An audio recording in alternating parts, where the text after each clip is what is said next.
தயிர் சேர்த்துருங்க. தயிர் சேர்த்துட்டு இது நல்லா கலந்து விட்டுக்கோங்க.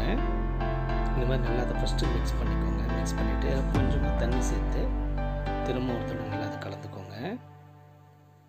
நல்லா இந்த மாதிரி கலந்துட்டு இதில் ஒரு அரை ஸ்பூன் அளவுக்கு உப்பு சேர்த்துருங்க. சால்ட்டு சேர்த்து இதை லைட்டாக பரட்டி விட்டுக்கோங்க. பரட்டிட்டு இது ஒரு 15 நிமிஷம் அப்படியே மூடி போட்டு வச்சுருங்க. ஒரு 15 நிமிஷம் கழிச்ச பிறகு நம்ம எடுக்கலாம். ரவை நல்லா ஊறிடுச்சு பாருங்கள், நல்லா கெட்டியாகிடுச்சு. இதை ஒரு தடவை இந்த மாதிரி பரட்டிட்டு இதில் ஒரு மீடியம் சைஸ் பெரிய வெங்காயத்தை சேர்த்துருங்க.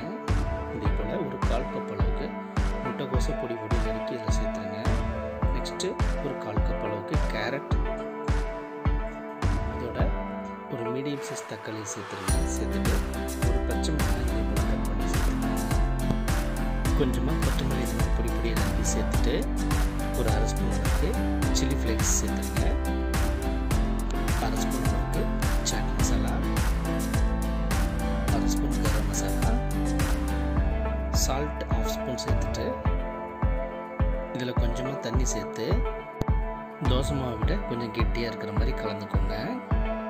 இது நல்லா அந்த மாதிரி மிக்ஸ் பண்ணிக்கோங்க. மிக்ஸ் பண்ணிவிட்டு இந்த பதத்துக்கு ரெடி பண்ணிக்கோங்க. நெக்ஸ்ட்டு தோசைக்கல் அடுப்பில் வச்சுக்கோங்க.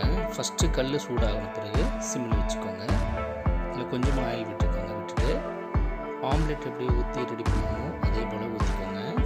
கொஞ்சம் மொத்தமாக இந்த மாதிரி மொத்தமாக ஊற்றிட்டு இதுக்கு மேலே கொஞ்சமாக ஆயில் விட்டுக்கோங்க. இந்த மாதிரி ஆயில் விட்டுட்டு சிம்லேயே ஒரு 2 நிமிஷம் விடுங்க. ஒரு 2 நிமிஷம் நல்லா வெந்த பிறகு திருப்பி விட்டுக்கோங்க. திருப்பிட்டு இந்த சைடு ஒரு 2 நிமிஷம் விடுங்க. நல்லா ரெடி ஆகிடுச்சு. இதை நம்ம எடுத்துடலாம். மீதி இருக்கிறதான இந்த மாவையை இதே போல் ரெடி பண்ணிக்கோங்க. இது நீங்கள் பிரேக்ஃபாஸ்ட்டுக்கு ட்ரை பண்ணி பாருங்கள். ரொம்பவே ஹெல்த்தியான ஃபுட்டு தான். வெயிட் லாஸ் பண்ணணும்னு நினைக்கிறவங்க இது போல் ட்ரை பண்ணி பாருங்கள்.